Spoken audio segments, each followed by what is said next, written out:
Welcome to exam fact. इतिहास की आधारभूत समझ में चर्चा का विषय है सिंधु घाटी की सभ्यता। इस वीडियो में हम सिंधु घाटी की सभ्यता से संबंधित कुछ महत्वपूर्ण प्रश्नों पर चर्चा करेंगे। हमारा पहला प्रश्न है, सिंधु घाटी की सभ्यता किस युग की सभ्यता है? तो सिंधु घाटी की सभ्यता है वो कांस्य युग की सभ्यता है। जब मनुष्य ने तांबे में टिन को मिला करके कांसा बनाने की शुरुआत की तो उस युग की सभ्यता को कांस्य युगीन सभ्यता कहा जाता है और सिंधु घाटी की सभ्यता इसी युग की सभ्यता है। तो इसका करेक्ट ऑप्शन है कांस्य युग। अगला प्रश्न है, सिंधु घाटी सभ्यता का विस्तार कितना था?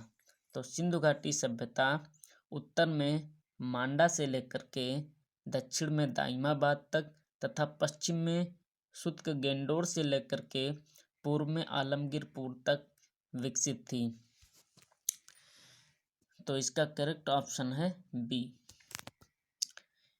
अगला प्रश्न है, दो पहिए का तांबे वाला रथ उत्खनन से किस स्थल से प्राप्त हुआ है?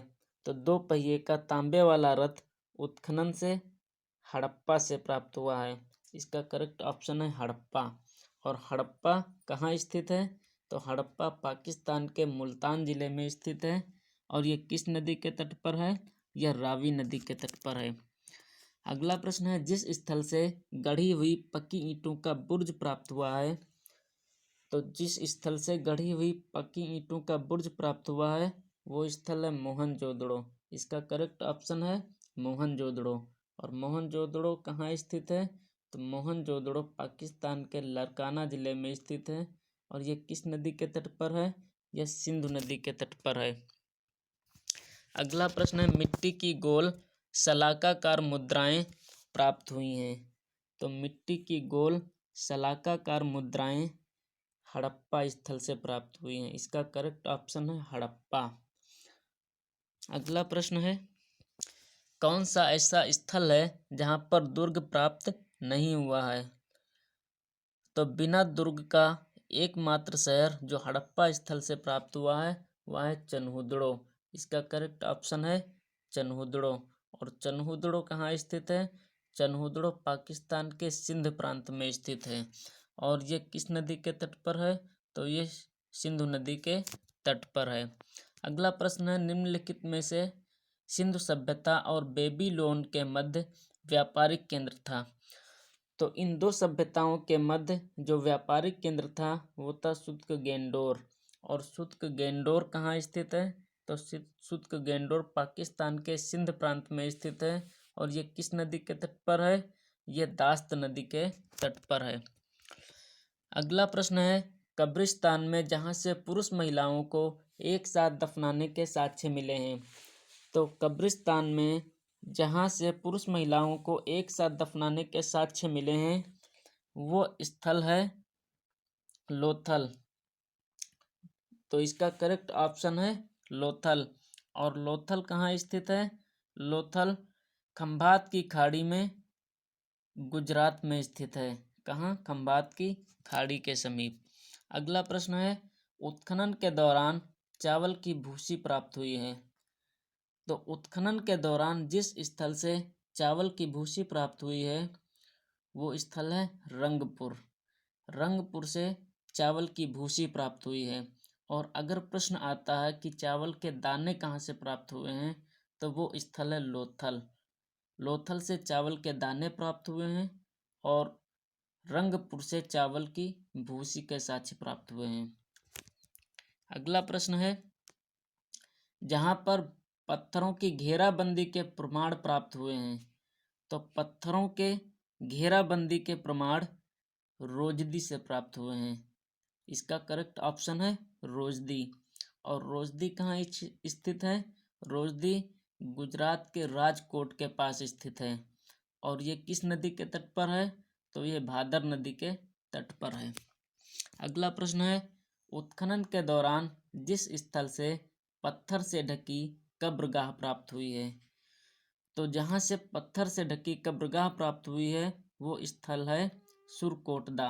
इसका करेक्ट ऑप्शन है सुरकोटदा। और सुरकोटदा कहाँ स्थित है? तो सुरकोटदा गुजरात के कच्छ में स्थित है। अगला प्रश्न है, निम्नलिखित में से सिंधु सभ्यता के जिस स्थल पर नहर उत्खनन से प्राप्त हुई है?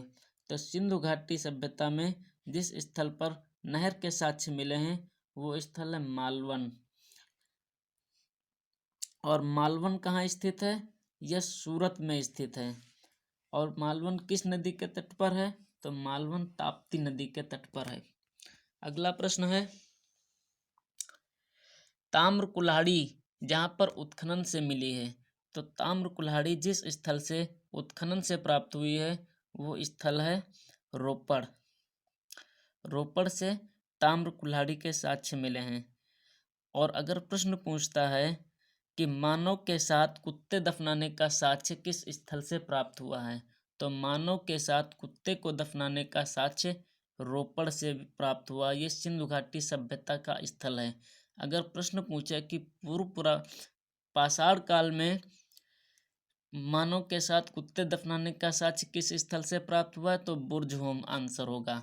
अगर सिंधु घाटी सभ्यता में मानव के साथ कुत्ते दफनाने का साक्ष्य पूछता है तो उसका उत्तर रोपड़ होगा। और रोपड़ कहाँ स्थित है? रोपड़ पंजाब में स्थित है। यह किस नदी के तट पर है? तो यह सतलुज नदी के तट पर है। अगला प्रश्न है, तौलने के बाट कहाँ से प्राप्त हुए हैं? तो तौलने के बाट जिस स्थल से प्राप्त हुए हैं वह स्थल है बनावली। कहाँ से प्राप्त हुए हैं? बनावली से। और बनावली कहाँ स्थित है? बनावली हरियाणा के हिसार जिले में स्थित है। अगला प्रश्न है, पुरातत्वविदों के अनुसार सैंधव साम्राज्य की तीसरी राजधानी कौन सी थी? तो सैंधव साम्राज्य की जो तीसरी राजधानी मानी जाती है या संभावना व्यक्त की जाती है वह कालीबंगा। इसका करेक्ट ऑप्शन है कालीबंगा। और कालीबंगा कहाँ स्थित है? कालीबंगा राजस्थान के गंगानगर जिले में स्थित है। और ये किस नदी के तट पर है? तो ये प्राचीन सरस्वती नदी के तट पर स्थित है। अगला प्रश्न है, कांच की मिट्टी की चूड़ियाँ यानी कांचली मिट्टी की चूड़ियाँ उत्खनन से किस स्थल से प्राप्त हुई हैं? तो कांचली मिट्टी की चूड़ियाँ उत्खनन से बड़गांव एवं अम्बखेड़ी से प्राप्त हुई हैं।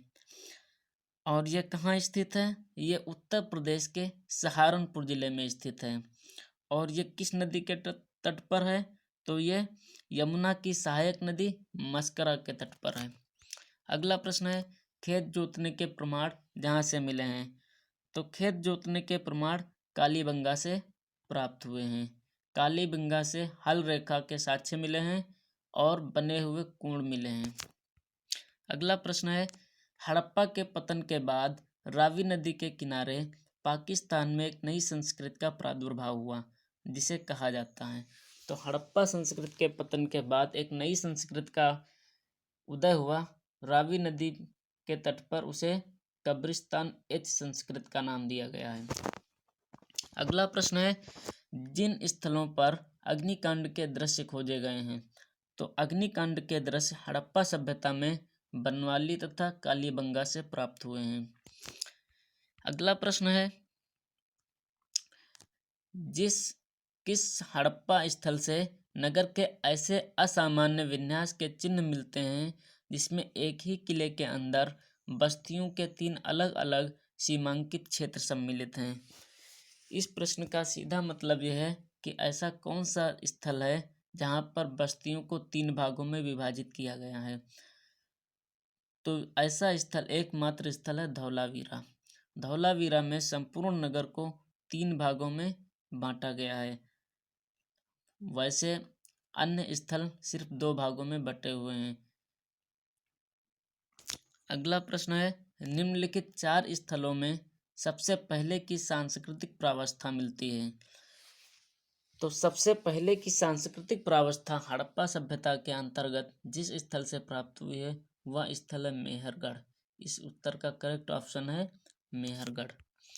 अगला प्रश्न है, निम्नलिखित में से कौन सी एक संपूर्ण हड़प्पा संस्कृत माला में पक्की ईंटों की विशालतम संरचना है? तो पक्की ईंटों की सबसे बड़ी संरचना जो हड़प्पा सभ्यता में प्राप्त हुई है वह लोथल गोदीबाड़ा। लोथल गोदीबाड़ा एक बंदरगाह है जो हड़प्पा सभ्यता में ईंटों की सबसे बड़ी संरचना है।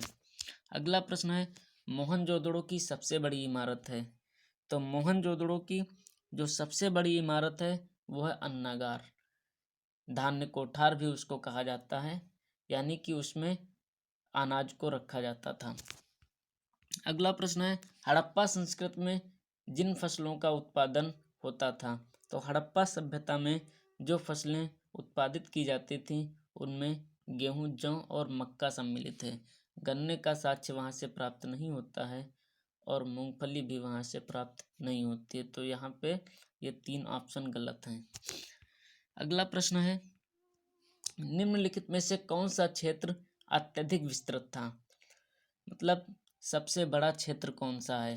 तो हड़प्पा सभ्यता में जो सबसे बड़ा स्थल प्राप्त हुआ है वह मोहनजोदड़ो, और मोहनजोदड़ो की जो लंबाई है वो 5 किलोमीटर है। अगला प्रश्न है एक उच्च अत्याधुनिक पानी प्रबंधन व्यवस्था हड़प्पा काल में उत्खनन के दौरान पाई गई।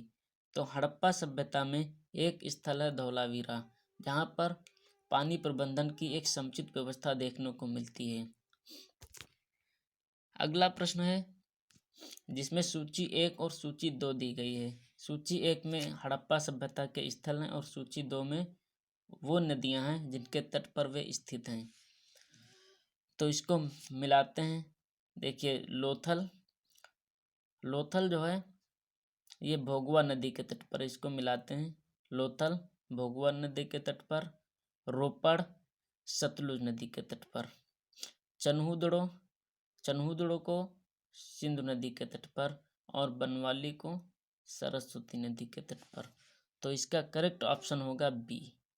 1 को सी से, 2 को डी से, 3 को ए से, 4 को बी से। इसका करेक्ट ऑप्शन है बी। अगला प्रश्न है ये भी मैच द फॉलोइंग वाला है। इसमें भी एक तरफ सिंधु सभ्यता के स्थल दिए गए हैं और दूसरी तरफ वे नदियां हैं जिनके तट पर वे स्थित हैं। तो इसमें आलमगीरपुर को हिंडन नदी के तट पर, कालीबंगा को घग्गर नदी के तट पर, हड़प्पा को रावी नदी के तट पर और मोहनजोदड़ो को सिंधु नदी के तट पर। तो इसका करेक्ट ऑप्शन हो जाएगा बी। अगला प्रश्न है निम्नलिखित में से सिंधु घाटी सभ्यता में जो नहीं थे।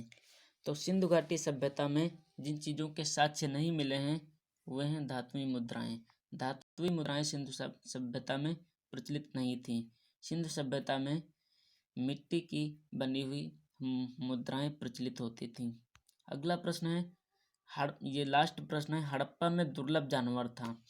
तो हड़प्पा में जो जानवर दुर्लभ था वो था घोड़ा, क्योंकि चूहा, बिल्ली और चीते का साक्ष्य मोहरों से प्राप्त होता है, लेकिन घोड़े बहुत ही दुर्लभ प्राणी था। तो यहाँ तक हमारा वीडियो कंप्लीट हुआ। अगर आपको वीडियो अच्छा लगा हो तो वीडियो को लाइक करें, शेयर करें। नए वीडियो की जानकारी के लिए चैनल को सब्सक्राइब करें। धन्यवाद।